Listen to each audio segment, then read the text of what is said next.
Imagine, if you will, a nice warm day in the Australian outback. A gorgeous, cloudless day. You're a tourist to this land and desire a long, peaceful hike to soak in the beauty of the serene environment around you. Walking along the path, you stop to take a drink of water and rest under the shade of a large, sturdy eucalyptus tree. It's silent around you, except for the light buzzing of cicadas and the occasional call of a kookaburra. All seems right in the world, and then wham! You're slammed to the ground from above. Before you can even comprehend what has descended on you, you're slashed and mauled by an unknown beast. Long, sharp claws rip through your flesh, and your screams are suppressed by the jaws around your throat. Your death becomes the next mystery in a string of recent disappearances. The search parties look everywhere, but never think to look up. The drop bear has taken another victim. Welcome back to Infinite Rabbit Hole. Da-da-da-dum. I cannot wait till you put music to that. That was fantastic. Thank you. Jeez. All right, welcome back to Infinite Rabbit Hole, guys. Before we get into this episode, we've got a few things we want to go through, but first and foremost, let's introduce our co-hosts for the night. We have Jeremy. How are you doing? Hi, I'm Jeremy. I'm good. I just got back from coaching my kids' soccer team, so I'm tired. Nice. Kenzar, how are you doing? Fantastic. Same old, though. Same old, but fantastic. Yep. And, excited for what's coming. Oh, yeah. And next up to the hot seat, we have a previous host, Andrew. Hey. Welcome back to the Infinite Rabbit Hole. I don't know if we ever did a face reveal. There's my face and my beard. There he is. Yeah, There's This the is beard. the beard we always talk about. Andrew! This is actually Andrew and Kenzar's first time meeting each other. Yeah, it is. So for those that don't know who Andrew is, Very short. there's a reason why we have him on tonight. Because way back in the day, about 6 months ago, he was a host of the Infinite Rabbit Hole. Back when we had CJ as well. So basically, what we're trying to do is we're trying to catch everybody up here on the Paranormal Network that we're now proudly a part of. Everybody give a clap for the Paranormal Network. We had our first episode go live last Friday, and it went well, and very exciting stuff. So we figured, we're going to get some new people to check out the audio only podcast where they can listen to episodes, and not see our faces. And they're going to hear some voices that they're unfamiliar with because they didn't get to meet them. So here's one of them. This is Andrew. So when you hear Andrew, this is the face you're listening to. And sooner or later, not to destroy the surprise or anything, but the other hosts that have been on the Infinite Rabbit Hole have also been notified that they will be on call soon. So basically what happened was I sent out a text to all three of them today. Basically, I copy and pasted it, and I said, send, send, send. Boom. And I said, first one that reaches me back is going to come on. You guys want to guess who was first? CJ. Go ahead. It was CJ. It was CJ. Was It was CJ? totally CJ. It was CJ. I hear it was CJ. So CJ, and I hate to break everybody's heart, could not make it today. My heart's broken. He only had about an hour of availability at 8 o'clock, and I was like, My heart I is don't shattered know. to pieces. And I said, I'm gonna skip you, and he said, that's fine, as long as you get me back. And I said, don't worry, dude, I got you. Next to the plate was Andrew. Wes. That's right. Yes, it was Andrew. And then Sorry, don't everybody talk at once. I'm talking like 15 seconds later. Wes is like, hell yeah, dude, I'm down. I'm like, crap. I said, you lost, man. You were the last one. Yeah, go away, loser. But come back later. But I have plans for all two of them, all two of them to come back. And today we get blessed with the beard, that magnificent mane. It is pretty glorious. Isn't it glorious? It's more red because of the lack of light in my room. But You're Irish too, aren't you? I'm a mutt. Anywhere Vikings could have raided is pretty much my nationality. Ah, yes. So Nice. Yes, that makes sense. Scottish, Irish, German, French, English, a little bit of like Austrian, which I don't know how they got all the way over the mountains and everything, but but they did it found somehow. And yeah, good for them because you're here. It's true. Yeah. So moving on. without their savagery and killing Raiding, everybody and taking pillaging, everybody and all that sort of stuff, you wouldn't be here. True. Yeah. So thank you, Vikings. So let's get all the front matter out of the way so we can get right into this topic that none of us actually know about today. You know what it is because you're listening to it and you've probably seen the title, but the hosts, other than Jake, who is our presenter today, don't know what we're talking about. So I just did the intro. Of course they know. You guys know. Okay, Drop now we theirs. know. Come on. Yeah, drop theirs. Can't you I was ruin that listening. whole thing? Yeah. Where is the acting? Is there any acting? Is there any showmanship at all? Oh my god! Oh my gosh! I didn't even know. Wow! All right, everybody, we're talking about the drop bear today. Let's get the other stuff out of the way. For those that have sent in voicemails to have your voice heard at the beginning of the episode, I just want to say thank you. We've had 2 so far. That's it. Keep them coming. No, we've had 3. One of them is Jake. Yes, and I told Jake I was the first one. Thank you. He was, and I was like, I'm only using yours if we come across a week where we don't have one. So Gonna use a host. Send in a voicemail, or else it's going to be my voice on this episode. And how do you do that?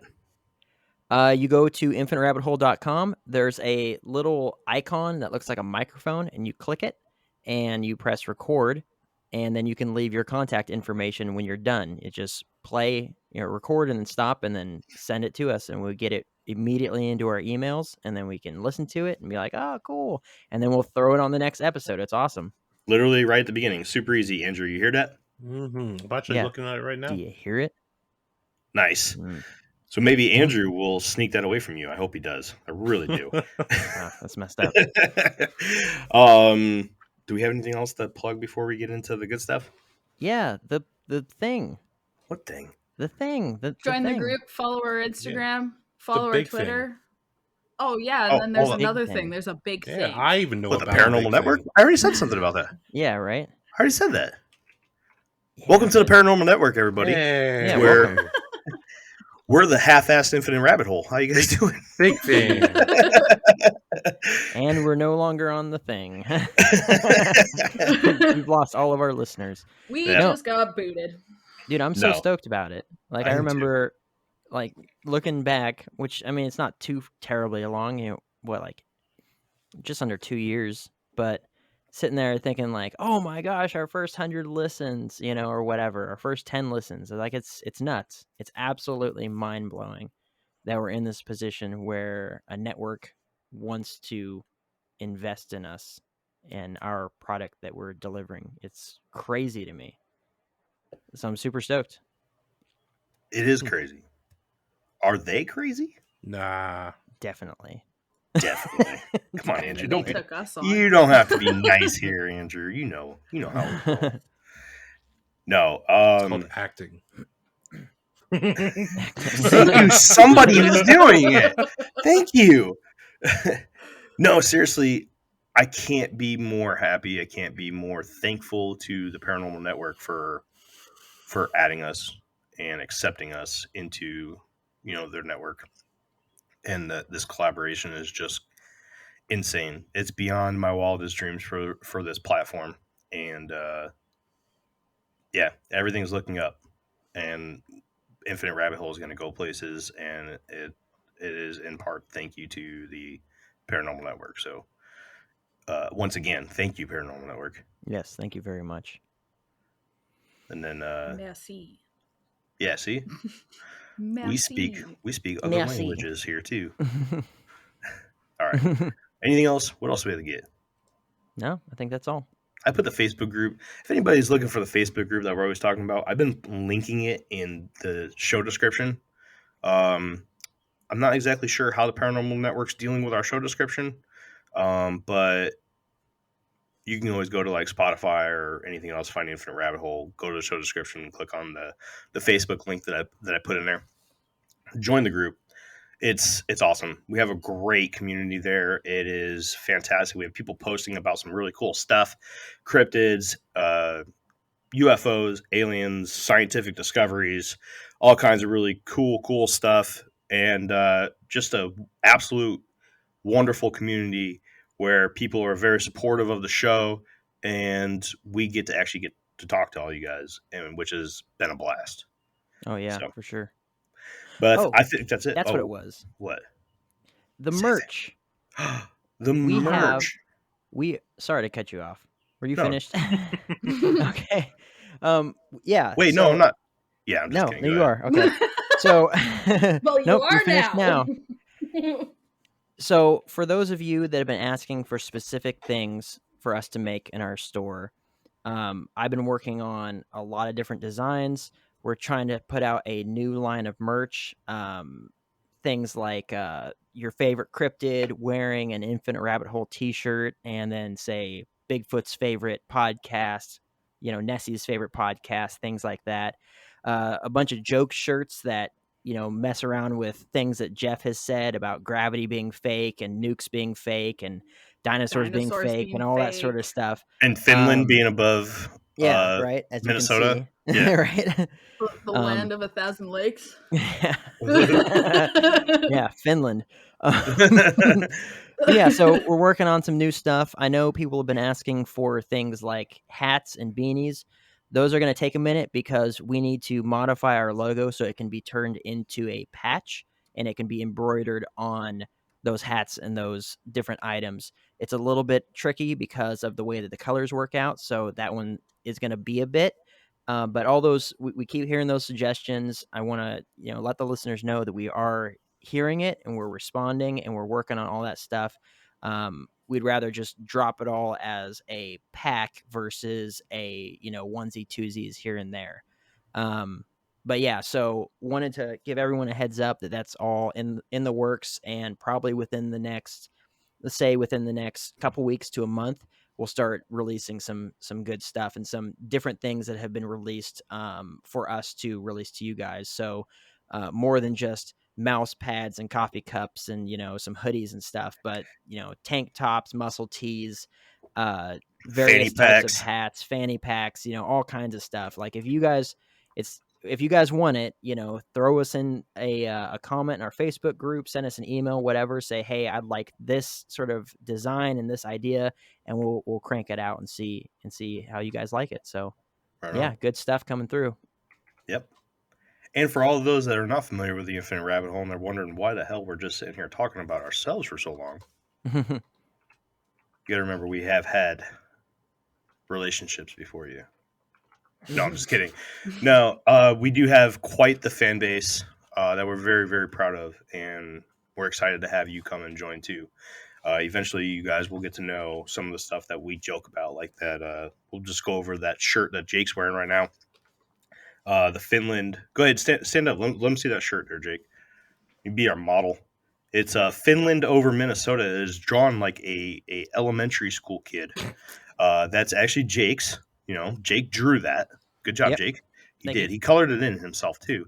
But basically, in our Wendigo episode, there is a joke about Finland and Minnesota, and it was hilarious. That's all I'm going to say.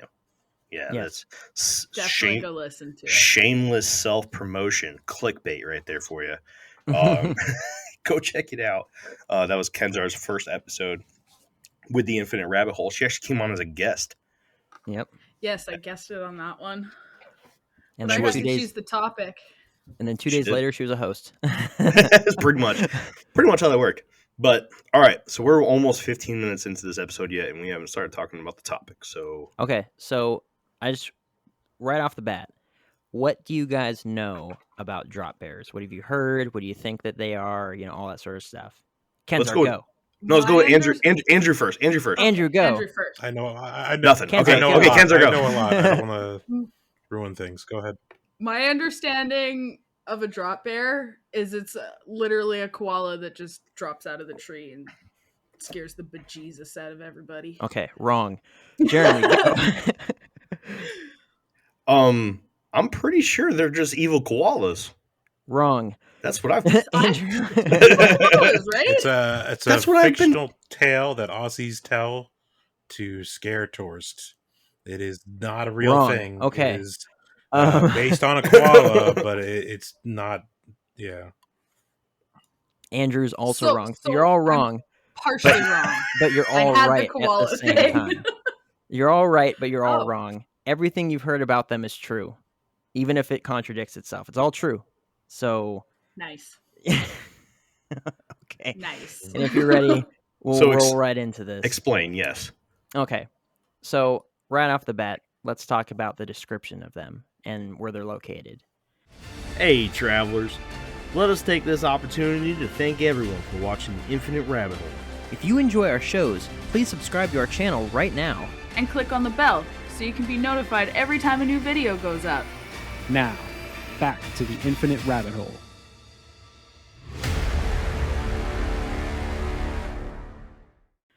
Located in the forested regions of southeast Australia and Mount Lofty ranges, and never seen near roads or cities, the Thylarctos plummetus, or drop bear, resembles a much larger version of a koala.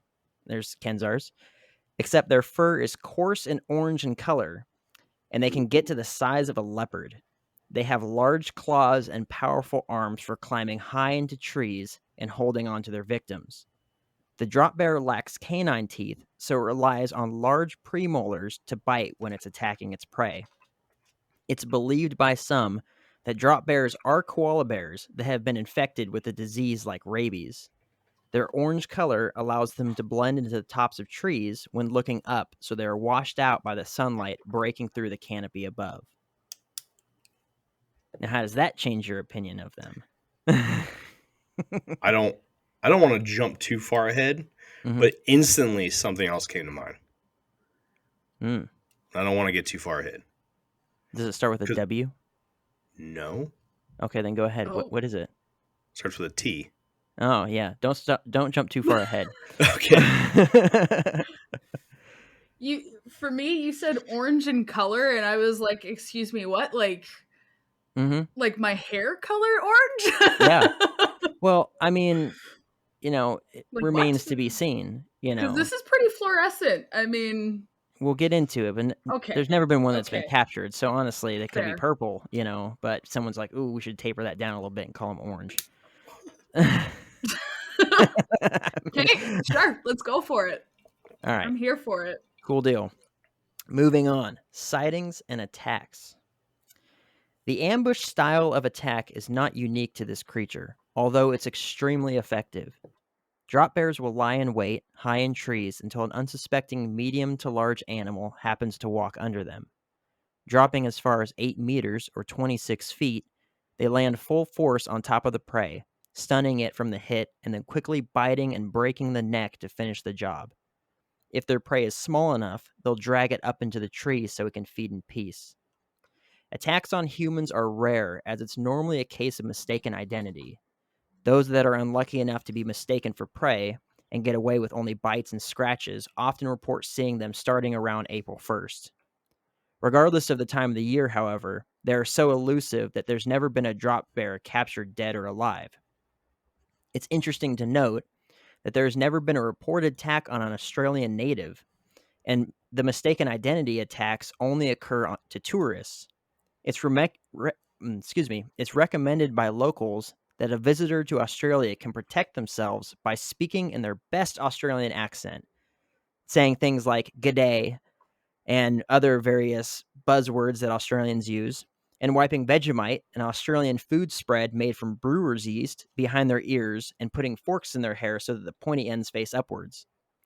As added protection, you can smear the Vegemite all over your face if you wish. Unfortunately, though, there's never been a study done to show if any of these are actually effective drop bear repellents. I'm trying not to crack up. Is this BS? No, it's real. It's 100% real. This is fantastic. Real life. I love this. let's keep going, dude. Keep going. No, come on, man. Like, Oh, we have to. why would you think that this is fake? Because that's stupid. Why would it be Come stupid? on. Okay, That's okay. absolutely dumb. What makes me think it's fake is the fact that it happens to tourists more than anything, and what's going to protect you is a fake Australian accent. Well, think of it like sharks, right? Sharks bite swimmers and surfers because they think that they're seals. So they tell you not to look as like a seal as much as you possibly can. So in this circumstance, I mean, this thing just attacks, tourists and stuff because they're probably the ones that are wandering out around in their territory and stuff. The locals know, hey, stay away from those areas. That's where the drop bears are, in the lofty mountain ranges and all sorts of stuff. And so the tourists go out there to go on these long hikes and stuff, and then the drop bears, think that they're. And the thing it said was its main food source was small kangaroos and wallabies and other various things like that. So they see a thing walking on two legs, and they just, right off the bat, this is my prey, jump down there and be like, oh, shoot. Unlike a shark that rips your arms or legs off and they're like, ugh, gross, human, that's not a seal.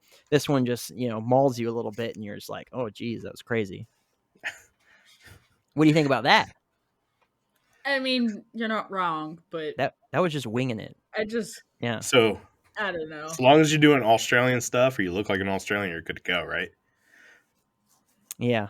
Okay, so wear khaki shorts and Blundstones. You're golden. Oh, crocodile teeth. There you go. Crocodile teeth. Yeah. Oh, okay. I was just like, I have no idea what you're talking about.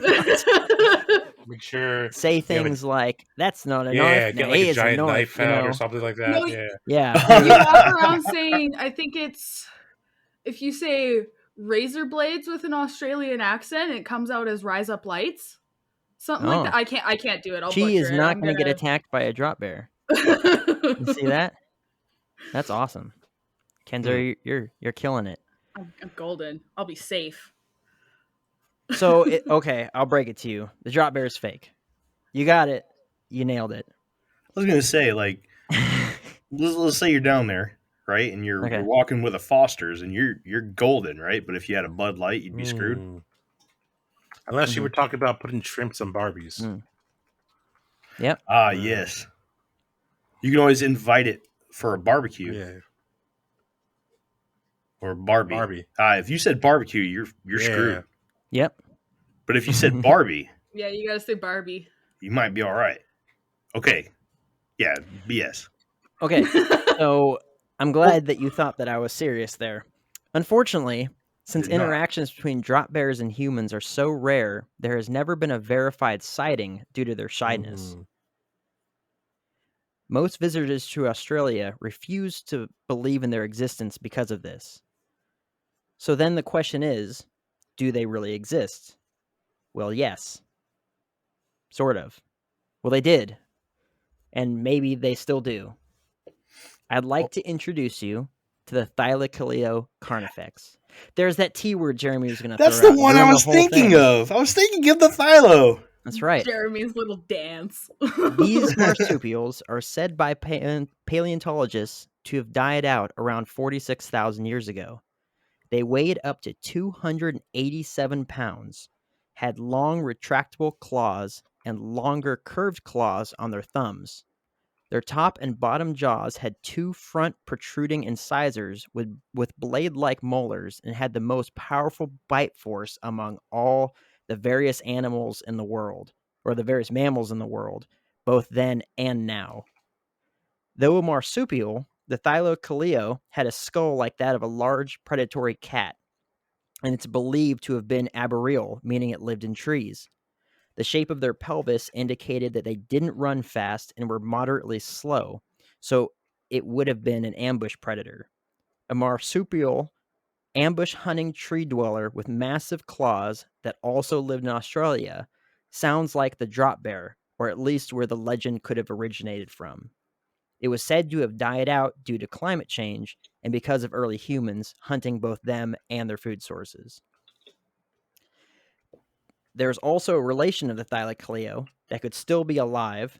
It's very, very likely this one is still alive due to being spotted even though it was declared extinct in 1936. I mean, it's spotted very, very regularly. They still have pictures of it too. Yeah, this marsupial is the thylacine, or the Tasmanian tiger, and looked like a striped cat dog thing. It had sandy-colored short fur with 15 to 20 stripes on its back. They had a long, stiff tail and short, round ears. They can be seen on black and white images and also videos, and their bodies are often found in museums.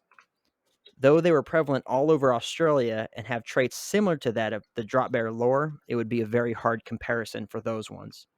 But yeah, those things are caught on game trail cameras pretty regularly. There's entire Facebook groups for people who have seen the thylacine, and they're really trying hard to bring that one Is that back. what the Tasmanian Devil's based off of? Like the Looney Tunes? No, the Tasmanian Devil's Oh, different. okay. That one's more like a... Though the nickname of the thylacine is the Tasmanian tiger. Yeah. Yeah. Or the Queensland tiger as well. But if you look up both of those, and a cool thing about having a video platform now, for those people that are on YouTube, you should get over here because we can now add pictures so you can see exactly what we're looking at, so you don't have to look it up. We should have took timestamps for Jeff. Should have. Oops. We'll just take the current time and backtrack 30 seconds. Nah, we'll let Jeff figure it out. Yeah. This the Thylacoleo, apparently there was cave drawings of it.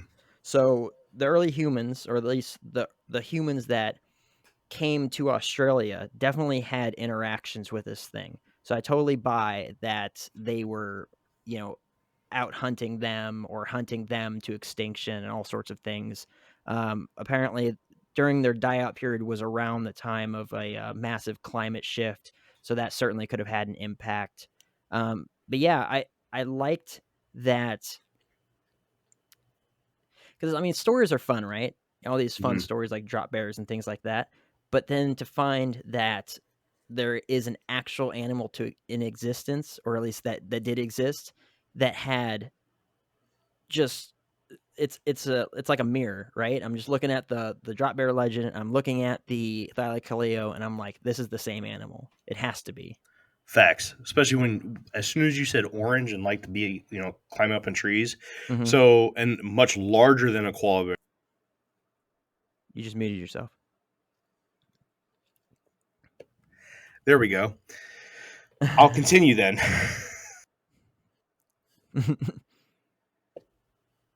Why am I just automatically muting? That's weird. Still hasn't worked out all the kinks, and here we are. No, that was awkward. Okay, so you started talking about the drop bear and everything I know about the drop bear. I don't know too much about the drop bear. It's one of the fringe cryptids. It's not too well known.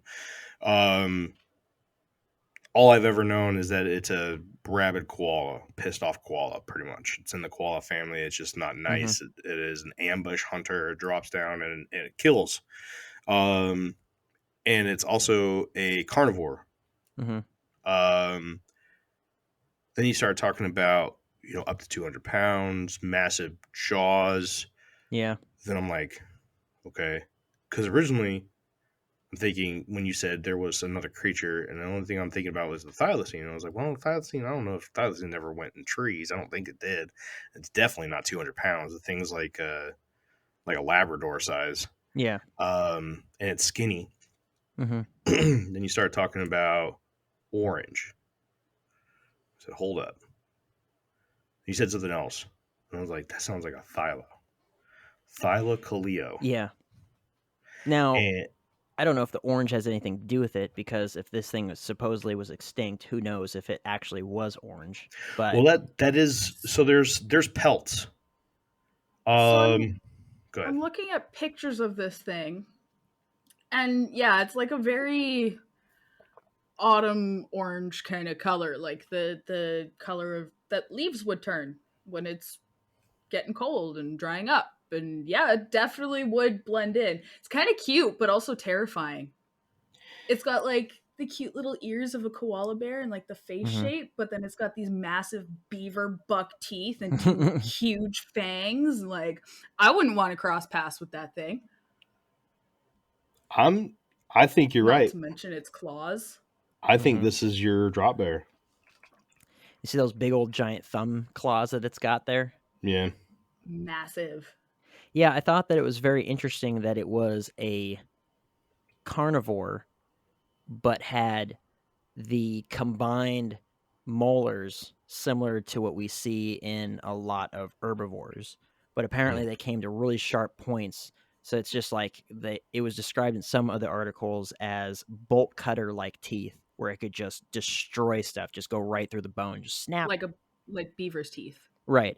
And that the reason why they think like beaver's teeth. Right, and the reason why they think that it was more of a meat eater versus a herbivore was because of those teeth. Obviously, they didn't have any grinding type teeth. So if they did eat vegetation, they would have to swallow it whole because they wouldn't be able to smash it up in the same way we do, right? We have our canine teeth, we have our incisors up in front, and then we have our molars in the back, and that's, we can bite and then grind and all that sort of stuff. But they would have had to have taken like chunks out of stuff and swallowed it whole because there would have been no way for them to grind up their vegetation. And I suppose that could go both ways, but they lean more towards that it was certainly a carnivore and an ambush predator because of the pelvis shape and all that sort of stuff. And yeah, reading through those things, and I was like, that's the drop bear. So I did some research to try to find out where the name drop bear came from. I saw one source that said that it was based off of an Aboriginal name. And I was like, okay, so if this is based off of an Aboriginal name, then why couldn't have this story of this monster gone through, thousands of years of oral tradition to then become the legend of the drop bear we know today? I know that it's a pretty long span of that, but that's pretty much as good as we got. Or is it? Da-da-da-dum. Oh, hold on. Before you keep going, Andrew, do you have an opinion on whether the Philo could be the drop bear? It could, because that's the one thing about like all these creatures. I always felt like the cryptids, it has like a strong basis of a creature or creatures like put together. And this is like almost like spot on. I know. I'd like to see if it did it live in Australia? Like, was that its general area? Yes. Okay. And was it like other Yep. places too? Because I know there was like a No. Okay. So it wasn't in like the Philippines or any other New Zealand or anything else like that was close to. Well, as far as I know, New Zealand had no natural animals at all. New Zealand is all invasive species. For where? Okay. Because for how long, I don't know. Yeah, because I feel it could have been like a prehistoric thing. If you think Pangea was a thing, right? All the worlds were together, separating, and a lot of these like species, they kind of evolved or grew to the area that they were in, right? So Australia being as hot and desert as it is, I don't know how many like trees are down there. Like, do they have a lot?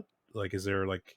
I feel like there's more desert climate than there would be like forests, like big trees going up or something like that.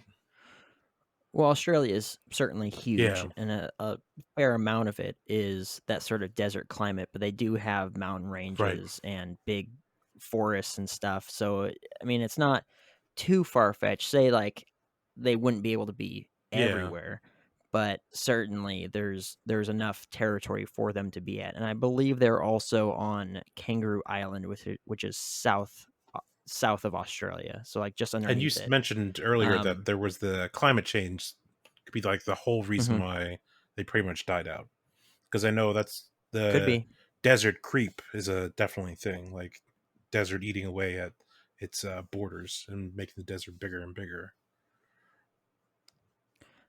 Fair point for sure. But yeah, I apologize. Side tangent. yes, I do think that this is probably the closest thing to like an actual drop bear. I'm thinking of it from like the point of view of a tourist, right? Because you said tourists are the ones that get screwed up all the time. And Yeah. excuse me. So the legends, the Aboriginals have to basically create the legend, right? They have to know that these exist or that they have existed in at some point. So I don't know. There's a lot. I think that the Thylacleo definitely is the best candidate to be the actual drop bear. I just can't get over the whole Vegemite and the forks and stuff. That's so dumb.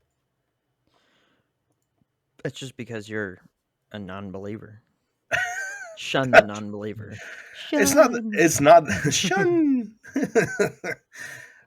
It's not that I'm a non-believer. I definitely think that there could be a small population of Thylacleo left. I highly doubt it. I think that thylacine, absolutely. There's definitely thylacines or Tasmanian tigers still out there. Mhm. Like you said, they're getting caught on trail cams. For those that don't know, by the way, side note, that the ivory-billed woodpecker has been officially taken off of the extinction list, which is Nice. really cool. I saw that. That is really cool. And if I had to put my money down on the next species to be taken off the extinct list, it would be the thylacine. I think that we're very close to finding them. We do have a couple of groups that are actively searching for these things, and I think that that's going to happen within our lifetime. We're gonna get live specimens of not thylacine, not Thylacleo, thylacines for sure. I think that we're close. No. You're smiling, Jacob. Well, yeah, because you just breaking into all my content that I'm gonna. Oh, geez. Okay. No, all right. I left the thylacine out. I left the thylacine out of this, besides just the brief description, because it didn't really fit in with the drop bear lore. Although I do agree with you that it is probably one of the best examples of, and the you said it was the woodpecker. The ivory-billed woodpecker, yeah. The best examples of cryptozoology at work, right? Mm. And I'll go into that a little bit in my next point. But yeah, I left that one out. But yeah, there's definitely a lot of different animals out there that have been extinct or have been said to be extinct that keep being seen a lot.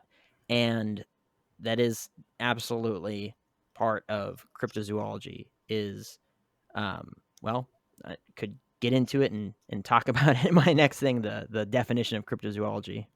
Yeah, good. It's not all about searching for Dogman and Bigfoot. It's No, for sure. Not saying that Bigfoot doesn't exist. Bigfoot exists. If you're listening to this and you don't know my stance on Bigfoot, Bigfoot exists. It's not a mystery to me. But it's not all look for Dogman, Mothman, and the Jersey Devil. It's most of it. Various other legendary cryptids. There's also the extinct ones and the ones that are much more probable of existing or have existed at some point. Silverback was one. The silverback was a cryptid, and so was the panda bear. Yep. I mean, there's a lot. There is. I mean, the list is. We should do an episode on that one time. Just highlighting the successes of cryptozoology in general. It would be a very good episode to do, just to shine a light on the good work that is being done out there, and the reason why people are out there still searching for things such as Bigfoot and the thylacine. That would be cool. Let us know in the Facebook group if you guys want us to do an episode on that. I would love to do it. Absolutely. Heck yeah. Go ahead, Jake. Take it. Thylacleo sightings.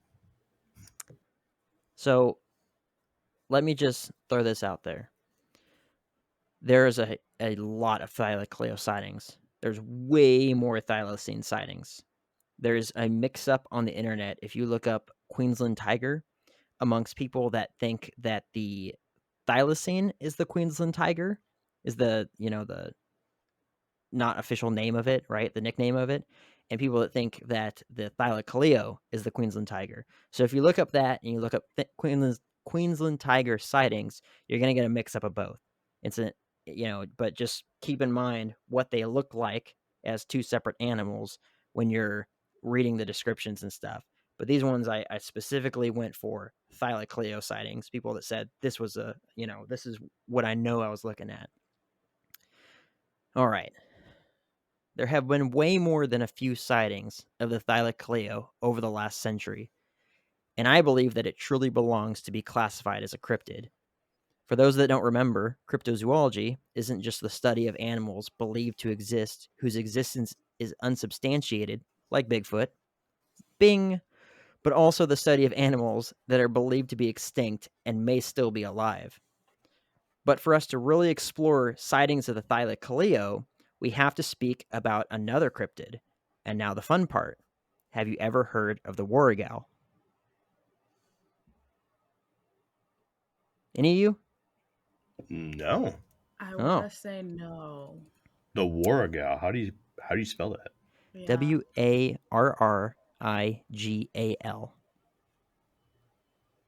GAL?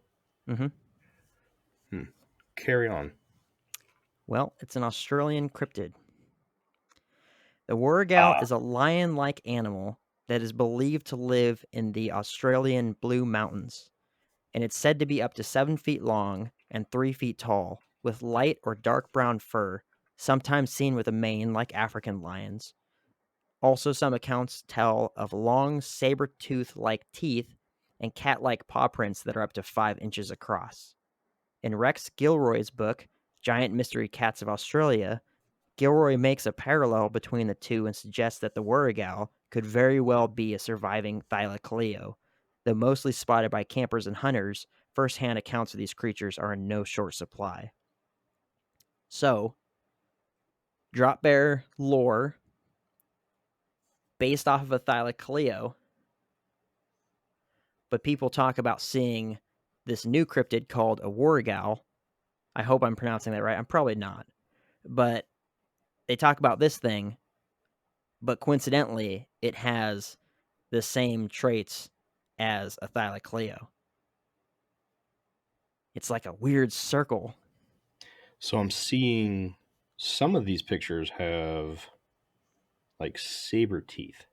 Yeah. Like the extended canines, like a saber-tooth tiger. Is this in the book I told you to get? Yes. But very slightly. So if anybody's looking for a good book, just actually a series of 2, it's basically an encyclopedia of cryptozoology. It's called Mysterious Creatures, A Guide to Cryptozoology by George M. Eberhardt. The books are fantastic. And I have never went to that book looking for a cryptid and didn't find at least something. So that's interesting. I'm going to have to look at it. But you said there's not much. Sometimes there's not too much on there. No, just a few references to different books where they have it in there. And that's where that book really shines. It is an amazing set of books. They're a little expensive. I think they're like $25 a piece, but you get a lot of content. Mm-hmm. A lot of content. And when you go to something, and even if there isn't a lot of information on it, you can go to the references, and there's your content. Right. So if they put chapters worth of content of every creature that's in there, the series would be 50 books long. But definitely anybody listening to this that really wants a really good reference book, get that series. Sorry, side note. No, you're good. So, there's a few accounts that I placed in my report, but rest assured there are way more than I could list on here that have occurred over the last few centuries. These are accounts of, sightings. So in July 2007, a woman from New South Wales described a sighting she had on her friend's property when she came across a large black marsupial predator. I'll note her account of the appearance, but the rest can be found at wherelightmeetsdark.com. and we will definitely link it in the show description. Quote, "This is going to sound weird, I know. I've never seen anything like it, and I thought I knew my animals, being an Aussie country girl.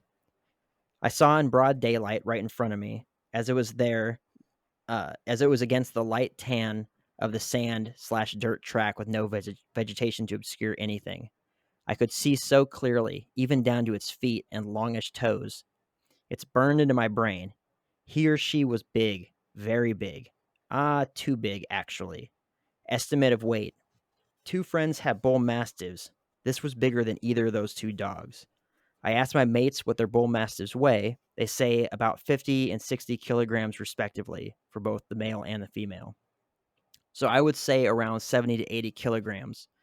And I added this for our American listeners, at most 176 pounds in weight. Length and height. Once again, comparing to the bull mastiffs, they have to be 7 centimeters at the shoulder, or 27 inches. Hindquarters seem slightly lower at 60 to 65 centimeters, 23 to 25 inches, but that may have been the way it held its body. Length, can't put a measurement to it, but quite long-bodied. Height and length ratio, as one of the big cats, long-bodied and pretty supple. The color, all black with a white flash, possibly starting under the jaw, but definitely down the throat and onto the chest. Got wider on the chest, splayed out towards the shoulder fronts. Similar to the Tasmanian devil's marks, actually, but not as wide across the chest as the devil. Saw no other spots, stripes, leg markings, and no color on the body. Beautiful black fur, so shiny. I wish I could have touched it. Probably the last thing I would have touched on this earth, I guess. Short fur, looked coarse and thick, but ever so shiny. It was in magnificent condition as far as I could tell. Build, very heavily muscled. This animal oozed strength. It had large, powerful shoulders and big, wide, muscled chest. Body was quite long, but tapered off down to a slightly smaller hindquarters for an animal this size. Continuing on to the head, broad, massive skull, big muscles down to the cheeks and jaws, very big cat-like muzzle. Nose was a bit bigger than a cat-type nose and black and shiny. Eyes, tawny brown color, not 100% sure. Eyes set just like a cat up to the front with a heavy brow above them. Very penetrating, intelligent eyes. Medium length whiskers. Cat-like lips. Ears quite short and pointed and set on the head like a cat. Thicker than cat ears, though.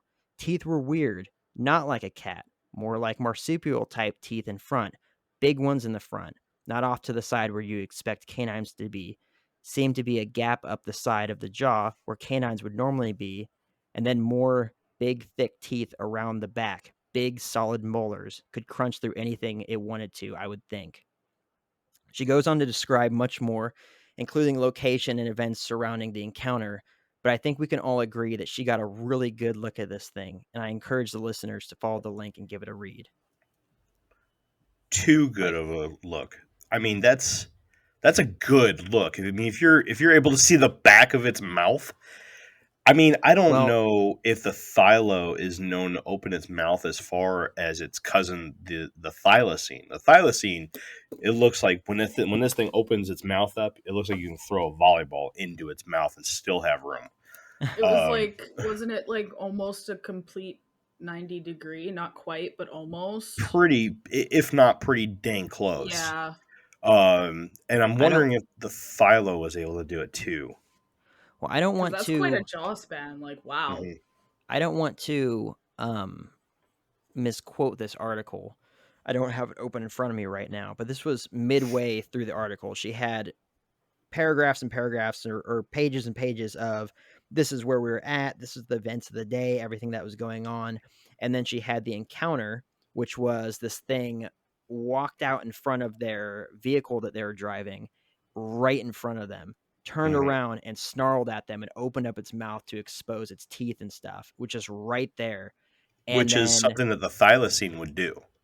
Well, so bipedal? But the thylacine didn't have... Go ahead, bipedal? Andrew. Like you walking on 2 legs or 4? Or... No, walking on 4 legs. And I apologize. Just want to kind of throw this in. The way that she was describing it to me kind of sounded like a love novel. So that's why I kind of giggled to myself. I saw that. Sort of. Yeah, it's just like getting a closer look because she wanted to give it a kiss, I guess. I don't know. I mean, maybe. Yeah. But I'm sorry. She was talking about so the cute. super. She just wanted to grab his little cheeks. You know, the super shiny fur. She just wanted to rub it. Yeah, I agree with it. She wanted to get a taste of those fat molars. That's what she was thinking. Oh, crush me, big boy. Oh, jeez. I want to smell your breath so I can know what you're eating. Yeah, berries, carcasses. I hope you're eating me next. Yeah. Eat my face off, big boy. That's funny. Crush me under your weight and maul me. Yeah. If I had a nickel every time, man. I'd have one nickel. I'd have 0 nickels. Yeah. I'd have one nickel. Nice. I'm married to her now. Places. But oh man, I'm curious about the ability of the jaw to open on the Thylacoleo, because the teeth, obviously, like what you were saying, how the teeth setup was, that screams Thylo. But if she's getting a really good look at the back, like the back teeth, that is textbook thylacine. Like they would just do it. You know, that it seemed like every video or every picture that exists of the thylacine, they're either yawning or just being like, "Yo, look at my mouth." Well, maybe they had more similar traits, because we know what the thylacine did because there's videos of the thylacine doing that. There's black and white videos, there's images, there's, bodies in museums. Like, we know how they acted. We had them in zoos and cages, all kinds of stuff. But maybe the Thylacoleo could do the same thing because they are part of the same animal group, right? Maybe they could do the exact same thing, but the Aborigine people or Aboriginal people that saw them all the time didn't take a bunch of notes in their oral history of like, and then they would yawn so wide we could throw a football into their throat. Like they just, because maybe they did the exact same thing. Maybe they had a jaw like that. Maybe that's how they were able to wrap that jaw around the throats of their victims and their prey, was to be able to open it up like that and then just crush that thing down on them. So I was watching something a long time ago on the Thylacoleo. I can't even begin to tell you where I saw it, so I can't even quote it or reference it correctly. But it was some scientific deep dive into the Thylacoleo, and they said that they were an ambush predator.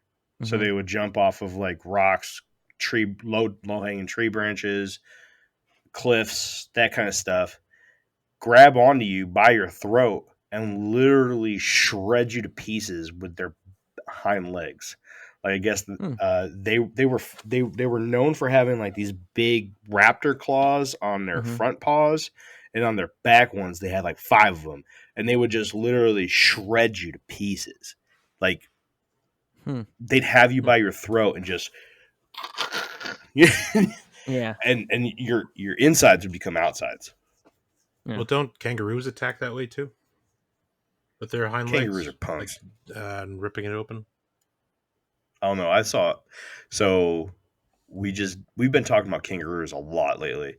So I watched I watched a video of a kangaroo putting a dog in a headlock. Yeah, I saw that one.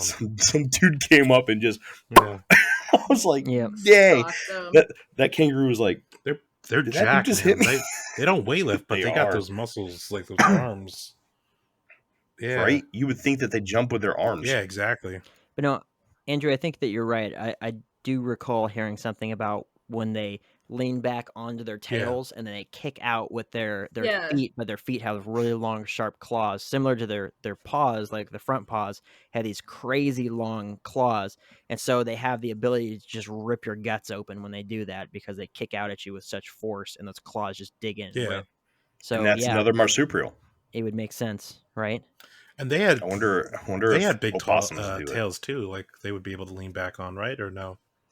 I didn't actually look a picture up of the guy we were talking about. The Thylacoleo, Thylacoleo, I yes. don't know, but Their if it's tails look kind of weak not in comparison. so like it looks like a cat tail, which is kind of cat tails are just full of nerve endings. Mm-hmm. So, kind of, I don't know. It looks like that, but then there's other articles that I found, like National Geographic type stuff, saying that some paleontologists believe that their tails were much thicker than people portray them as, and that they probably could have used them similarly to kangaroos, but obviously not running around on their hind legs, but using it as a support or something like that. See, I'm looking at a picture of a skeleton of one of them, and it doesn't have the tail. That's the only thing missing on this skeleton is the tail. And there's pictures of different skeletons, but they're all pretty much the same skeleton in the same position and everything, and it's every single one of these is missing the tail. So it makes me wish that the skeleton had the tail, just so we could look at it closer and get maybe a better idea of it. But I'm just basing my opinion off of these couple drawings, artist drawings of what the skeleton potentially could be with the tail, what it could have looked like with its tail, and it looks like a pretty weak tail to me. Weak, pathetic tail. Yeah. So in the description that she said something about it tapering off towards the back end, right? Yes. That again sounds like a thylacine. Yes. So if you look at a picture of a thylacine, sorry for this graphic imagery here, but by its butthole, it looks like it's enlarged, and it would give that look, where it starts off large, and then as the ribs collapsed into its pelvic area, it would thin out, and then past the legs, it would go from a bulge, not like a cat or a dog where it just the legs and then there's tail, but it seems like the body continues past the legs into the tail. You know what I'm talking about? We'd have to put a picture. You're saying this thing has a booty. A booty. Like, he's saying booty. A butthole, at least. Oh, okay. So not like not orangutan, but the red butt monkeys. Yeah. Not like that. The baboons. Baboons, thank you. I put a note for the time so that Jeff can throw in a picture of a thylacine butthole for all the listeners. So thanks, Jeremy. We'll be sure to just right next to it. I'm just happy that Jeffrey's the one that's got to look up a thylacine butthole and put that up there. He's gonna have a great time. Right, this romanticizing the incident, talking about its butthole. Just got your thumbnail. What a great episode you! What a great episode you turned this into, Jeremy. Thank you. You're welcome. You're welcome. There he goes again. There he goes again.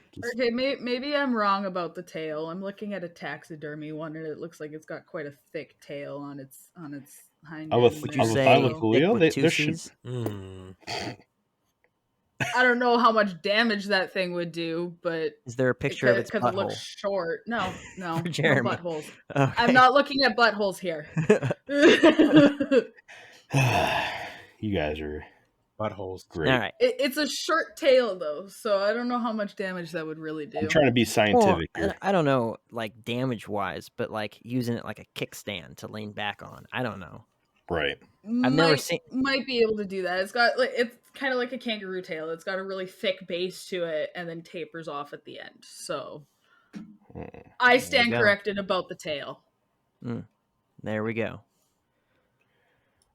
You ready for the second sighting? Yes. Bring it on. Don't worry. I'll let us have 15 minutes of conversation after this one too. In the mid-2000s, residents of the town of Tumblegum in New South Wales claimed to have seen the marsupial lion and claimed it was feeding on the wildlife in the area. The description given was just like a thylacoleo, lion size with short marsupial legs that made it waddle while it was walking, a wombat-like nose, large protruding front incisors on the top and bottom, and brindle-colored fur.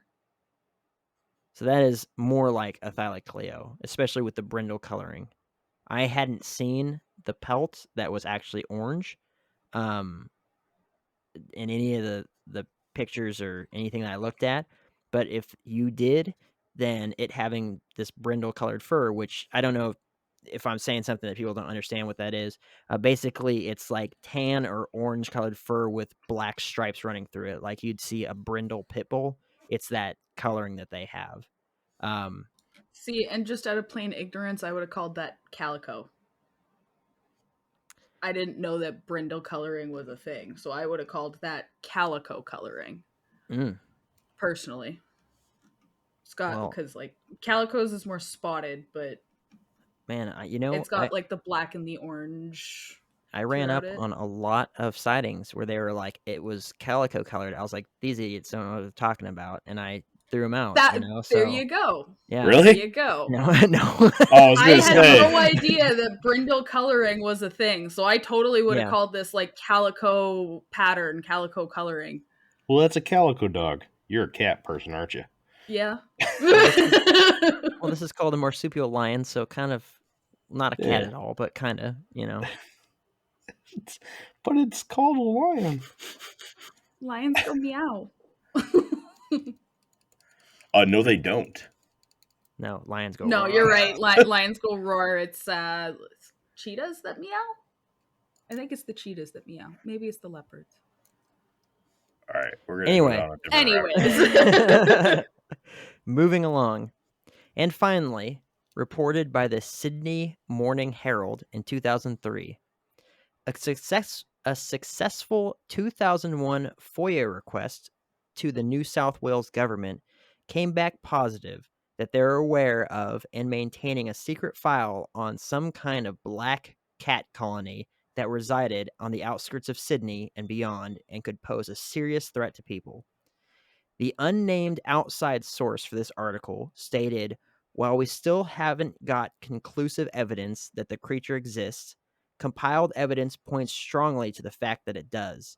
If and when an expert is commissioned, the first aim would be to identify exactly what sort of animal it is. The second would be to ascertain how many there might be. Dr. Johannes Bauer, a big cat expert who was assigned to evaluate this problem, concluded, difficult as it may seem to accept, the most likely explanation of the evidence is the presence of a large feline predator. So that one was interesting. And I know I kind of did a very brief, like, oh, what's the warrigal sort of a thing. But when I was looking into the warrigal or the Thylacoleo, I kept saying warrigal. And then I looked it up, and the attributes of it sounded just like a Thylacoleo. So that's where I made that sort of comparison between the two, that maybe people that say I saw a warrigal, which is a cryptid and over there, or some sort of like another type of folklore, is the same thing as a Thylacoleo, same thing as the drop bear is based on a Thylacoleo, and then these random black cats and stuff. The best explanation that was given was, oh, they could have been escaped from some kind of, whatever, escaped from the zoo or anything like that. And even zoos that were called and saying, hey, have you ever had any animals, any large predatory cats escape from your zoos? They're like, no. And even if we did, we wouldn't tell you. We wouldn't comment on that. So it's just like, yeah, that could be a lie. That could say no, or it could be a no. It could be a yes. I don't really know. But it would make me wonder if I believe in, not macro evolution, but micro evolution, adaptation, that sort of stuff, right? How difficult would it be for the same marsupial lion, the Thylacoleo, to change its coloring from orange to black, or have some of them maybe a sort of mutation in it that turns them into, the black coloring or whatever. Like, I have to look at just like my dogs, right? I have a red lab. The red lab came from the yellow labs when there was a mutation where they started coming out with orange fur. And after a while of that continued trait, they became their own separate type of labs. So why couldn't it be that, here's a Thylacoleo, they're orange, they got these black stripes, they're brindle colored, whatever. Why couldn't there have been an offshoot of them where they are turning black or something like that? And then people are seeing this, or maybe it's dark brown, right? It's not even a crazy huge difference. It's just a darker orange, or it's brown, or it's tan, or something like that. And these people are seeing it and they're thinking, oh, it's something completely different. And then they're talking, they're getting a FOIA request from the government of that area. And they're like, yes, we do know of a large colony of these, quote unquote, black cats that live in this area. And they may pose a serious threat to the population.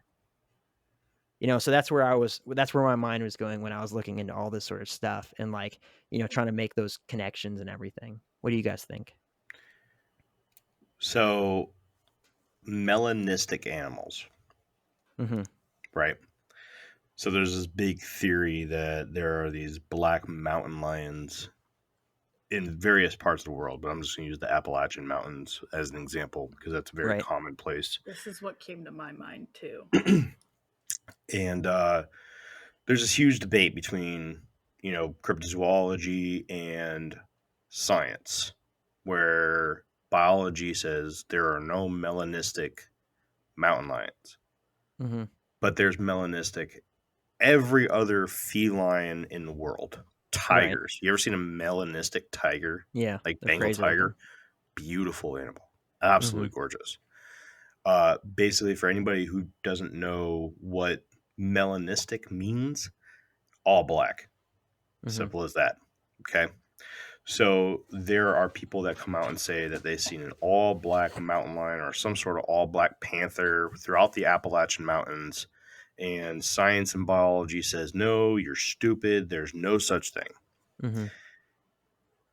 I wonder if there is any record of melanistic marsupials or marsupials, whatever you call them. Right. I don't know. I just did a quick Google search on the images. Obviously, Google lies all the time. Yeah. I had to get something on here for Jeff, just so he's accounted for. I didn't really find anything. I mean, for the most part, there's already black wombats and stuff like that. So I didn't find anything where it was truly melanistic, like the Tasmanian tiger or Tasmanian devil. Excuse me. But as far as I know, like the Tasmanian devil is black already. It's not like it's not like an offshoot of the creature. The creature is already black. I know that they have some white spots on their chest, and I guess there's some all black ones that could be technically considered melanistic. But this melanistic trait, I wonder if this is genetic, and there could be some form of melanistic family, that have been inbreeding and such, and they're just getting an all melanistic. Well, one, I don't even know how, like, there's no natural felines out there, is there, in Australia? I don't believe so. No. I don't know. Yeah, I mean, I like where you're going with that, and I get it, right? The crazy, super fantastical, sighting, the very first one, right? And this sort of romanticizing the experience and stuff. But just her, it had a wombat-like nose. It had, those big old beaver-type front teeth, and it was black. Like, that's where I made that connection of, do you think that there could be, this, like you're saying, melanistic offshoot in coloring and stuff? Yeah, because I mean, if they're looking at it and they're seeing like a black Thylacoleo or thylacine, it could look like a black panther, right? From distance, you're looking at it and you're like, that could be a cat. Because let's be honest, like if you look at a thylacine, it looks like a mixture between a dingo and a coyote. Yeah. Right. And then if you look at a Thylacoleo, you're like, that's a cat bear. Yeah. Right. It looks like a cat bear. But neither of them are feline or canine at all. They're marsupials. So looking out from a distance, it would be, how good is the evidence that the government has? I would love to see this paperwork that they got from the FOIA request. For those that are unaware, I know that within this community, there's probably a lot of people that know what FOIA is. For anybody who doesn't, FOIA is the Freedom of Information Act. Here in America, I don't know how it is in Australia, but I know various countries have their own versions of FOIA where you can request something through FOIA, Freedom of Information Act, and they have to provide it to you under certain circumstances. So I know, like, if you're a published author, they have to give it to you. They can deny it under certain things like national security and stuff like that. But I know, like, the missing 411 stuff, there is a lot of FOIA requests out there that they are not giving information to, even to published authors. I don't know what Australia does for their FOIA requests. I'd have to look that up. But if they did do a FOIA request and it's anything like the one here in America, it should be public knowledge now. Like, we should be able to go and look it up. And that's where we would have Jeff go and be like, Jeff, go look this up. And Jeff would be like, yo. And then you come back 5 minutes later after doing whatever the hell Jeff does, and he would present it, because that's what he does. That's like why we have Jeff here. And he's also beautiful. Yeah, the Sydney Morning Herald was pretty vague on it, and so I did a search to try to see if I could actually find it, and I couldn't. But in the time that the listeners are going to hear us talking about this to when it's actually released, if we can find it, I'll link it inside of the resource list. So hell, we'll post that on the Facebook page. We'll post that on the Facebook page. Yeah. Come on over to the Facebook page. Yeah, that kind of thing. FOIA request, if we can get our hands on that, which we will definitely put Jeff on it, we'll put that in Facebook for sure. Heck yeah. Okay. So the color thing, coming back to that, brown is actually just a darker shade of orange. If you keep layering orange on top of itself, you're eventually going to end up with brown. So it would make sense if it change, like if there was a color change somewhere in there. It's already on that path anyways. Why wouldn't it? Right? For sure. And the other thing that I don't know if this is, I doubt that this is popular amongst marsupials, but some animals do change their colors depending on the season that they're in, and also as they mature. So who's to say that the pelts that are available of the Thylacoleo weren't from juvenile ones whose colors changed to darker as they matured, or in a seasonal switch or something like that. I know that's kind of a reach, but that's where my mind goes with this, because I'm trying to make that comparison or that connection between the two. Unless this wargal or this thing that these people are seeing is just another type of marsupial that's just less known, right? But I don't know. It's hard to say. I don't think it's too much of a reach. I mean, I don't know much about marsupials at all. But if we talk about, like, deer, like yearlings and the youngins, they're spotted. And then as they grow, they eventually just become beige. The spots completely go away. I mean, then you look at things just as chickens. Some chicks are born yellow, right? And they grow up to be, I don't know, whatever chicken. Brown. So it's not unrealistic, right? I just don't know how common it is in marsupials. No Right. idea. So, but that's a good point. I honestly don't think it's too far of a reach, because look at a hare. It changes colors with seasons to blend in with the grass in summer and But how many different seasons are you actually snow in getting in winter. Australia, though? That's a fair The point. the snowshoe hare. Got to remember we're talking about Specific Right. location. You got summer, and then second summer, and third summer. Yes.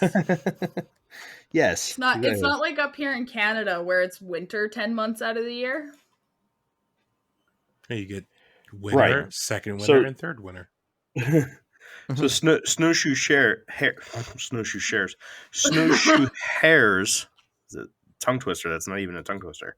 Snowshoe hares, like, they live in a location where, like in Canada, where it's cold a lot and it's also not cold a lot. So they need to be brown or gray during parts of the year, and then when they need to blend in with snow, they're white. I don't think that's a situation for the Thylus Caleo or the Thylacine. I just don't see that being a thing. But as like the age thing, that's probably more realistic than the seasonal thing. Mm-hmm. Yeah. But you'd also have to look into other creatures down there and see if anything else does that seasonally, which I doubt.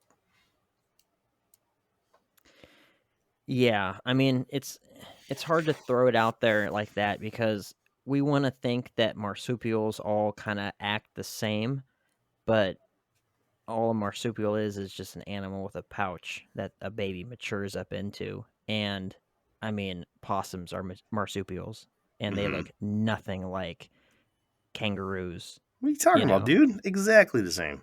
Oh yeah, for sure. Especially all those kangaroos that like use their Totally tails identical. to like hang up in trees and stuff. But anyway, Yeah. and go through your trash cans. But it's just like so it's in the same animal class, I guess.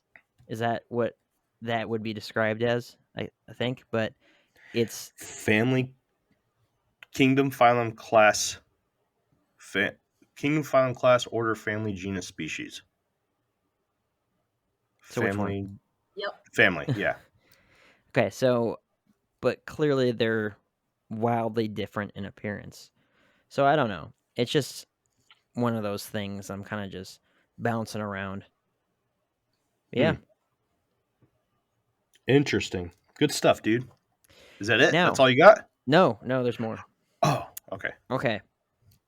Now this is probably gonna be Jeremy's line of expertise right here. What do you all know of the Yowie? I know things about the Yowie. Dude, throw them out there. What do you know about the Yowie? I know of the Yowie. Should I? Or yeah. I don't want to take your thunder. No. Like, for real. It's an Australian Bigfoot. We'll just stick with that. Okay. Do you know of the connection between the Yowie and the drop bear? Absolutely not. No. No? I actually think I came across something connecting these two on Facebook not too long ago. I didn't read it because I didn't care at the time, but I swear I saw something that put those two words in the same sentence. Drop bear and Yowie. I mean, it could have been that, they're both cryptids. Possibly. Possibly. But I swear I saw it all in the same post. What do you think, Andrew? There's got to be, if you're saying there's a connection, there's probably some type of relationship where it's like clownfish and where they live, right? Do they like one? Well, I mean, they're both Australian. Well, I was gonna say like clownfish and sharks because they both live in the ocean. I can't remember what their homes are called right now for some reason. Anemones? Yeah. So like and then there's like an actual scientific word for that, like something. With the reef? No. Like the symbiosis, a symbiotic relationship. Yeah, symbiosis or something like that. Because I know I read something about Bigfoot and Chupacabra having something similar to that in Virginia, where the Bigfoot would beat up the person and the Chupacabra would come in and suck the blood of whatever's left over. So I'm assuming something like, Teamwork. I'm assuming something similar, but I don't want to steal your thunder. I want to hear what the teamwork is for those two guys. Hold on. I never heard that before, Andrew. We'll just start with that. But this is exactly how this is going to go. I'm going to predict what Jake's going to say. Okay? I'm Jake. And my best friend is Jeremy, and he knows me. Jake's going to say, Jake is going to say, there's absolutely no connection between the two. All that buildup, and he's going to be like, well, there's nothing. Wow. That's messed up. It's true. Or is it? So the I'm reason gonna laugh why so hard if that actually happens. So the reason why you guys haven't heard anything about the connection between the Yowie and the drop bear is because there isn't one. Anyway, literally, I said that's because there isn't one. Anyway, ... Really? Yeah. Who knows you? The best. Man. Way to ruin a joke. The guy that throws out the punchline before the joke's even finished. Anyway. Literally stole your thunder. I know, right? I just know him too well. Too so badly well. Commandeer the episode. What a guy. I mean, hey, if you'd found a crossover between the two, you would have just taught us all something. All right, let's go to final thoughts. Hold on. Anyway, moving on. I want to give Andrew a chance to do the old Andrew thing. So, a little background on Andrew is I actually found Andrew and CJ and Ninja Chris through their old podcast, Cryptid Technical, where they did a podcast on nothing but cryptids and folklore and creatures of everything. I mean, it was a fantastic podcast. I loved it. It was a acquired taste. Yeah. But I acquired that taste. Comedy-esque. And yeah, it was fun, right? In a very nerdy kind of way. And I loved it. Absolutely loved it. And I'm very sad that they quit. I hope that some point down the road they can start it back up because I miss listening to them. They got into like this flow where it's just like, man, these guys, I need to know how, what the next creature is and how they're gonna just blow my minds with all this funny crap. And I mean, I can't tell you, I almost pissed myself one time coming home from work because somebody said on that show, and it was just absolutely hilarious. But what Andrew used to do on that show was he used to provide every episode pop culture references with the cryptid in it. Am I right, Andrew? Right. And that was kind of his job. Was it Ninja Chris that was the one that fought it? Yeah, because he had a karate experience, right? Yeah. Right. So Ninja Chris would come up with how can you defeat it in battle. Andrew would do pop culture, and CJ would do lore and mythology, right?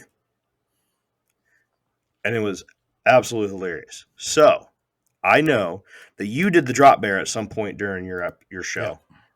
Do you still have the notes, and can you give us the pop culture stuff? I do. I don't want to step on too many toes, but I definitely have the old notes for it. There's no toes for you to step on. Yeah, I didn't add any pop culture in here. I know that it's in a couple of video games and stuff, but I just so the most popular video game is Path of Exile, which are actually based out of New Zealand, the developers. But they actually have, instead of drop bears, plummeting, was it users or USA? URSA? So like the Ursa. Sorry, the Ursa. actual name of bears. So instead of drop bears, plummeting bears. Yeah. Okay.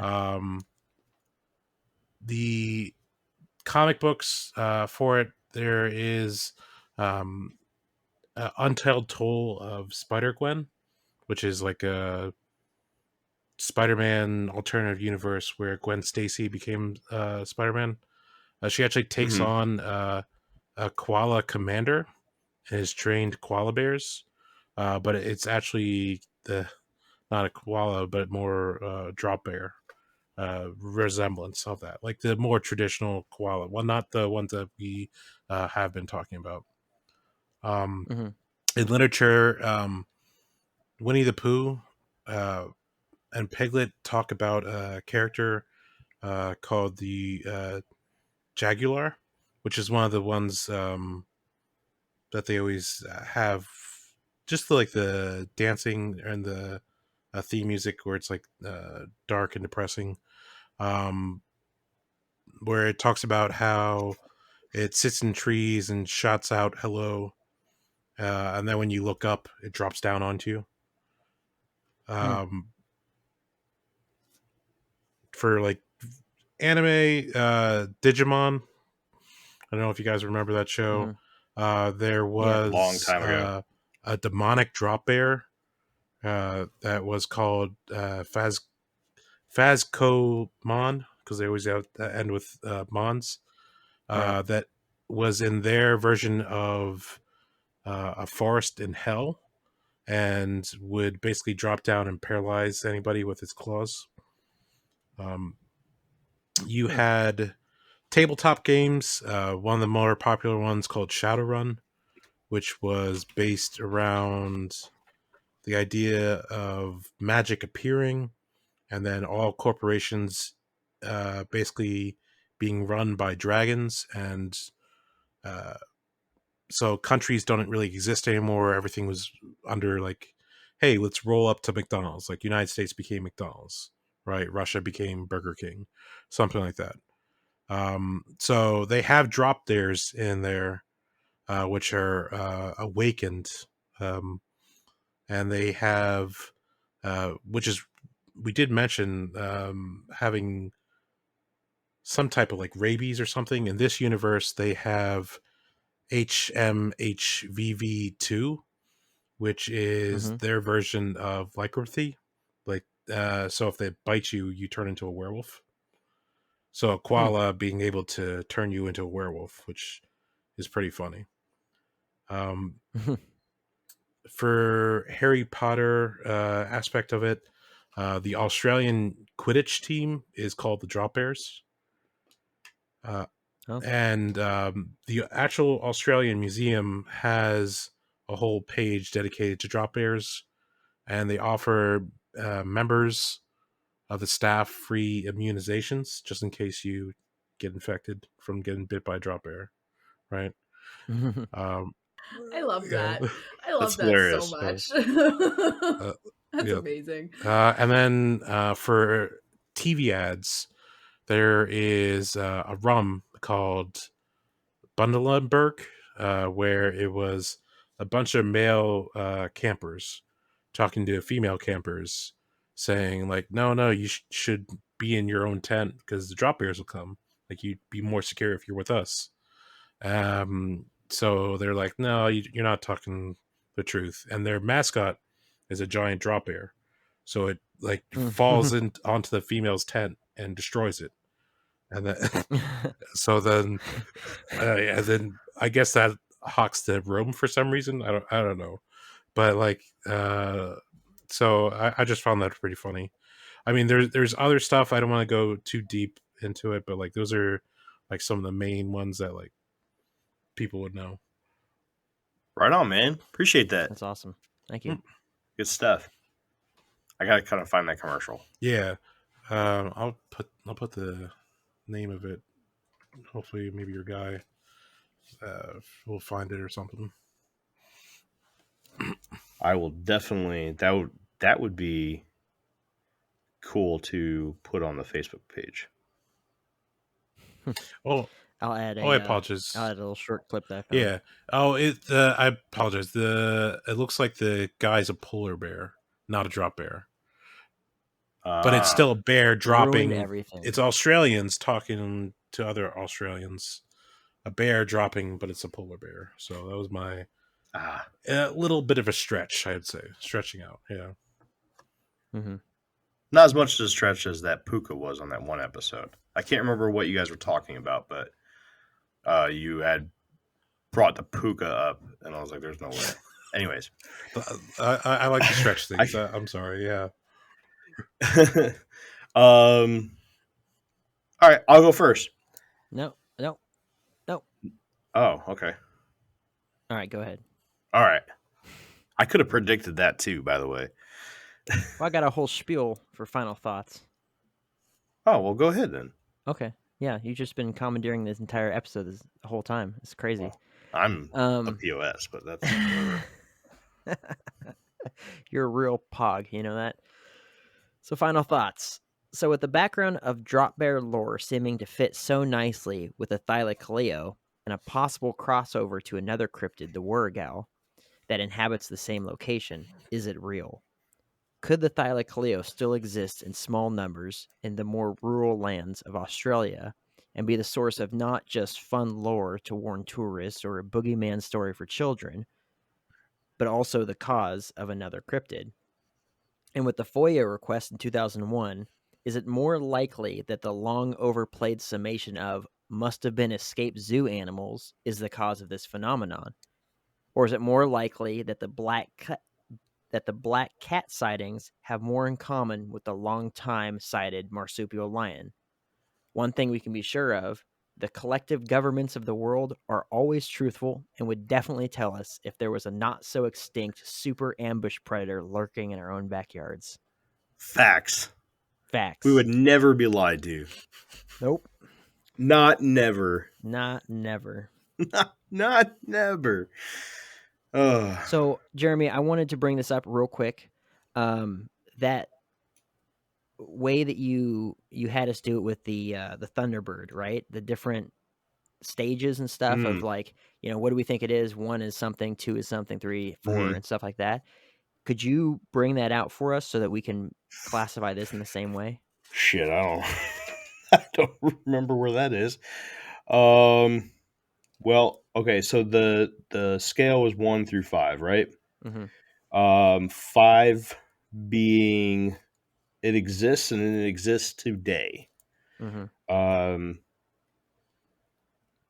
4 being it existed at one point, but maybe it's extinct now, or most likely extinct.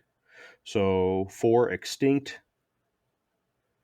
Going back to the other side, 1 is absolutely never. This is completely false.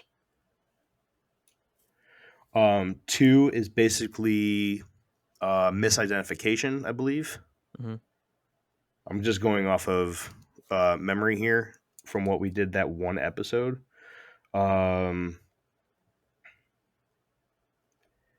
And 3 was, I don't remember, so we're just going to call it, I'm 50-50 on this.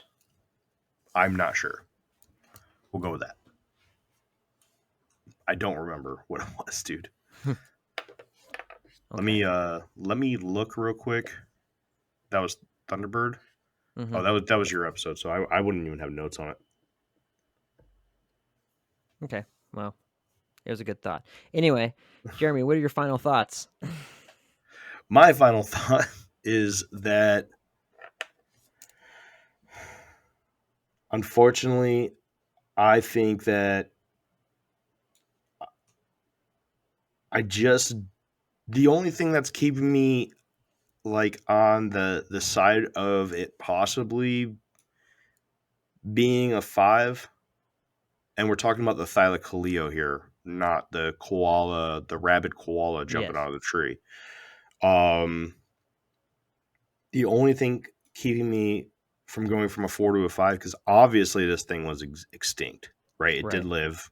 The question is, does it live still? The only thing keeping me from staying away from 4 is that really awesome description that woman left. The only thing that I'm worried about is, was it misidentification? And with the being able to see all the way back to a mouth and having such a good description of the back teeth, I want to say that this was a thylacine. But then I also looked at basically thylacine teeth, and it's not the same as a thylacoleo. Yeah. So I'm going to say that this is a 5. Wow. Final answer. I think that there's a decent chance at the thylacoleo still existing. If they do, the population is extremely small, because these were predators. These weren't just your possum that was jumping into your garbage and making you clean up shit every morning, right? This was something that was out there killing things and eating them. If people are disappearing in these forested areas of Australia, and there are stories of something called the drop bear that has an uncanny resemblance to the thylacoleo, there's a decent chance. That description that woman left, I mean, you can't put too much into it, but it was an absolutely fantastic choice by you to choose that one to describe in this episode. Put it all together, I think that, yeah, I think so. I think that the population has to be super small. I think that the thylacine actually has probably a decent population. I think that we more or less need to find their dens more than anything. And I have an interesting fact, and I'm not going to be able to bring up the source. If I can find the source, I'll put it in the notes in the episode, or put it on the Facebook. But I did do a research just a little while ago for something else that I'm not going to put out right now. But most of the cryptids that are being found as of recently have been found in trees. And I think it's because people are starting to look up. And the problem with researchers is that a lot of times they work on a 2D or a one-dimensional plane, and they just look in front and they look below things. They don't look up. And when you're talking about places in like the canopies, you're talking about places in like the Amazon, even the ivory-billed woodpecker. All the stuff that's being found is in the trees. So, do we need to go to Australia and start looking up? Possibly. Could you look up and then get mauled to death? Yes, possibly. So, again, if I can find that source, I will post it. If not, just think that I'm absolutely stupid and I don't know what I'm talking about, and we'll go on to the next person. You'll only get mauled to death if you don't use an Australian accent. But I'll be holding a Foster's, but I'll talk in an American accent, and it'll be confused and won't know what to do. Yeah. Yep. Knock the beer out of your hand, Kenzar. and you're powerless. My turn? Okay.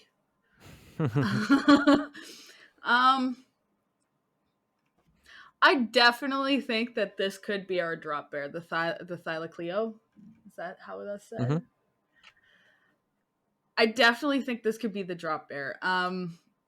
What it is for me is the pelt and like the facial structure of it. It's said to look like a koala, which the thylacoleo has that koala kind of face, but it's also got like the body of like a canine or a cat, almost like that kind of streamlined feel to it, which can easily, a cat especially, easily climbs a tree, gets up in a tree. They got the massive claws to do so why not? They're teeth are insane. I'm looking at a picture of them all right now. Like these things look scary. They look vicious. And I would not at all be surprised if one of these things just dropped on top of you one day. Mm-hmm. I don't think they're still around. I think this has just become tourist lore just to mess with the tourists, because why not, right? Mm. But I think it did exist at one point. It's just no longer, it's just a story now. Okay. Mr. Andrew. Yes. So I'm gonna agree with both these guys that I feel like this was definitely around at a time. Like normally, I am a skeptic at heart. I don't think a lot of these cryptids or other things are real, but this is there's too much similarities for it not to be. It just I don't know if it has enough food or I mean Australia also had all those forest fires or all the fires there. So if there were this population there, like wouldn't they have been chased out from some of that stuff? And Could be. I mean, is there? I think that's actually a very good point. The fires, because if you looking back at it from my perspective, you constantly saw pictures of koalas and tree animals being pulled out of the fires and saved, given water, given burn treatments, all sorts of things. You would think they'd find one of these things in that process too. The other thing does Australia have like a lot of ghost towns like America does, or like Canada, other stuff like that? Would there be like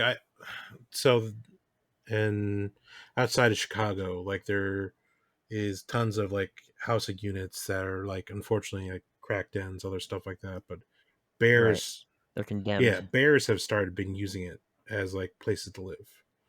So like if man-made structures were there, would these things go into them and use them as homes instead of like using trees and then drop off like a 2-story building rather than like a tree? But like, So it does have some. yeah, I do feel like I don't think that they are. I just unless it's like we haven't gone to the furthest depths, right? We haven't gone into the rainforest. Definitely Australia, because everything there wants to murder you. Like there's not a thing that doesn't want to murder you. So I feel like there has to be some area that we definitely didn't uncover. Thermal satellites, other stuff like that. I'm sure like is not going to be able to pick up detailed images of like animals like that, or unless the government's hiding stuff, which it wouldn't be true at all because that's not they don't hide things. Yeah. Not at all. But yeah, Not never. If we're going to use that ranking system, Jeremy said, I feel like I'd probably be like a 2 or 3 for myself. Fair enough. Right on. What about you, Jake? Be bad if I said 1 right now. I think that I was at a 5, but given the forest fire thing, which I didn't even think about, that's a huge good point.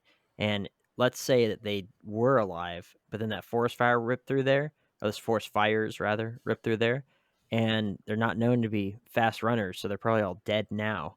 Now they're gone. I'm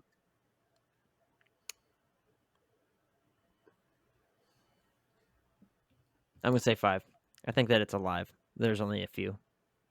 It's like dang near extinct. So I'm looking at a map that shows the fires from last year. And you said that this thing was mostly seen or thought to be seen in the southeast? Yeah. The whole country's on fire. Hmm. So, that was the first thing that popped into my head when Andrew said that. That's a very good point. All right, they're all dead. 4. No. I mean, you get they're an animal. Animals are pretty they're smart. all Koalas Four. are slow. Okay, they're Like, very no one slow. pulled one out of the fire and was just like, "What the heck is this?" They're all dead. 4. But let's not even get into the whole thing about government cover-ups, because apparently there were corpses of Bigfoot being pulled off of Mount St. Helens that have been covered up for years. When I that heard that one, yeah. So let's not dig too deep into that. And there's some pretty solid sources on that. Maybe we'll jump into that. That would be a good topic to talk about too. The Mount St. Helens eruption and Bat Squatch showing up and all that stuff. That would be cool. That'd be fun. That would be.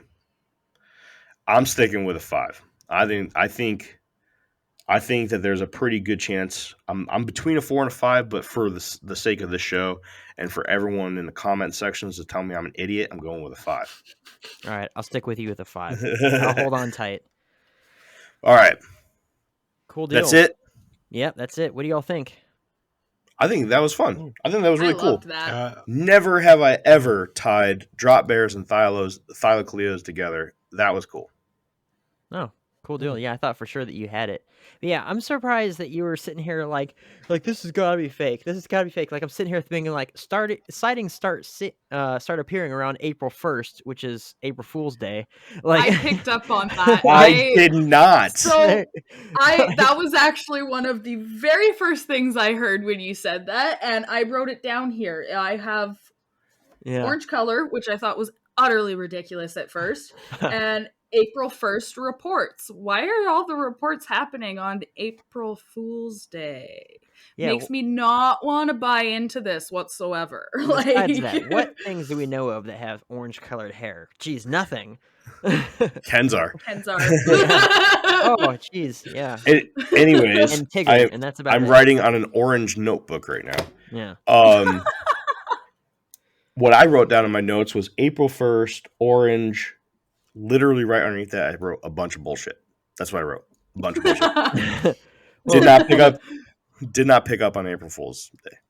And then that went right over my fucking head. Of course, there's Andrew, who's just like, he's done all the research. He's like, I don't want to destroy the episode, so I'm not going to say anything. I appreciate it. Thank you, Andrew. Yeah. Well, thank you for having me. I definitely appreciate coming on the show.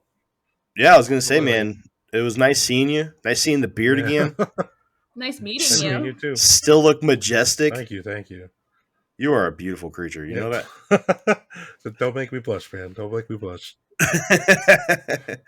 All right. I know that the last time you guys saw us, which was our first ever appearance on the Paranormal Network, we talked about the phantom black dogs.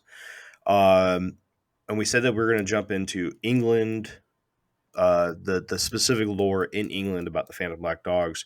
Fortunately, we had to put that one on the back burner. The guest that we had, our schedules didn't quite line up, so we pushed it just a little bit further back. We'll have that guest on in a couple weeks. Next week, we'll jump into part 2 of the Phantom Black Dog series, where I just kind of go over some more basic information that I missed on or I had additional time to do more research into, because I have a series built on these Phantom Black Dogs. It's actually at like 7 parts right now. But you're not going to get them all in a row. That's one thing we don't want to do to you, is just flood you with black dog stuff. So once we have these black dog things recorded, we're going to put them into sporadically, every other week, every 2-3 weeks, something like that. So you're not just listening to black dog lore. That can get a little repetitive, and we understand that.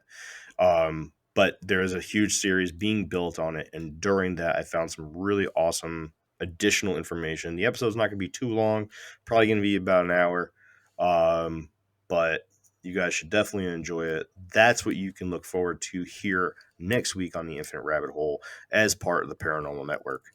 Does anybody else have anything else to say before we go ahead and sign off? Yeah, we don't want any of those super long series and stuff talking about the same thing for a month straight. Like we did with Injured Cold. Who would do that? 4-part series. Injured Cold. That was a good series. Stop it. It was awesome. No, it's good. Yeah. It was fantastic. It was just long. Andrew, I thank wasn't you even so a much part for of joining it. us. Oh, thank you again. Andrew, absolutely. Yeah.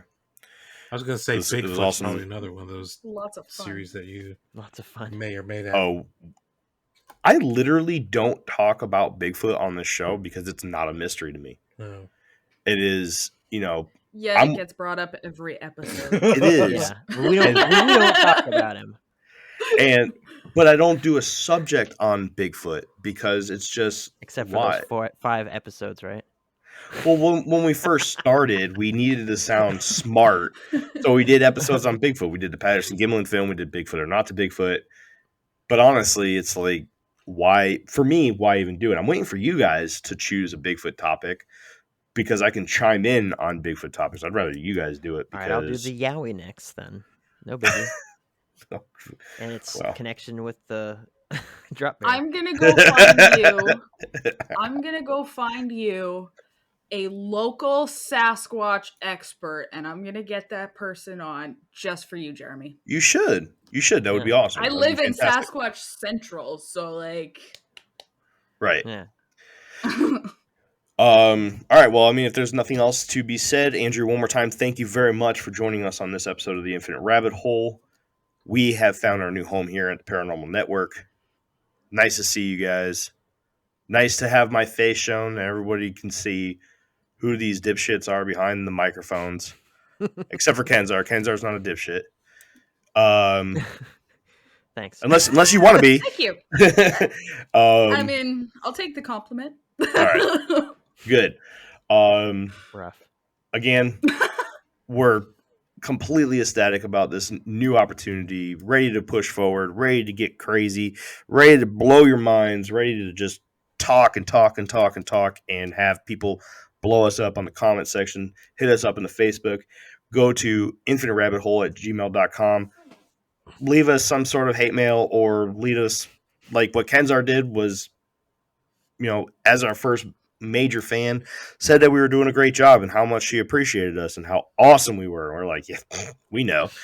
Anyways, head on over to infiniterabbithole.com, hit that little microphone button in the bottom right-hand side, leave us a voicemail. This is what we want you to say. This is so-and-so. And if you have anything to plug, go ahead and say, I'm from this podcast, or I'm from, I don't know. I wrote this book. Yeah. I make orange notepads, and this is the website you can go to, and you're listening to the Infinite Rabbit Hole podcast. Do that. We will put you at the beginning of our episodes. If you want to hear some examples, go on over to Mermaids Part 1 and Mermaids Part 2. So far, those are the only 2 episodes with the messages from our fans. We will do it for anybody in the order that we receive them, as long as they are appropriate and they don't say some really dumb stuff. But absolutely go ahead and do that. We are giving this opportunity to everybody and anybody to get their voice out there, to get their products out there, to get their podcast, their Etsy page, whatever you want to do. This is our way of giving things to you. Free advertisement on a platform that a bunch of people or 20 people look at and listen to. It's free. So go do it. And until next time, this has been another Path of the Infinite Rabbit Hole. We will see you next week right here on the Paranormal Network. Jumping back into the Phantom Black Dog phenomenon. Bye, everybody. Bye. Bye.